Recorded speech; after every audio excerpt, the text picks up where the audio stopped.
So yan mga boss, ito na yung resulta nung dinagdagan natin ng isang clutch lining. So yan, meron tayo dito Barako 175, no? Nagpalit na tayo ng clutch lining. Kaso yung kanyang pinaka cover ay may kanal na, malalim na. So gagawin natin, magdadagdag tayo ng isang clutch lining. Lima lang talaga ang clutch lining. Dadagdag na tayo ng isa para tumagal pa yung lining. Kasi nga, mawawalan to ng hatak.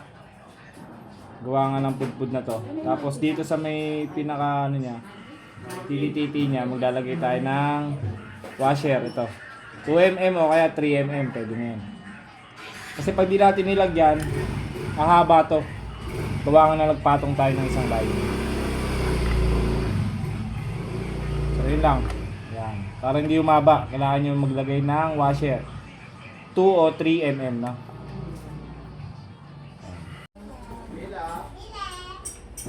So yan mga boss, ito na yung resulta nung dinagdagan natin ng isang clutch lining. Sige boss, pakita mo.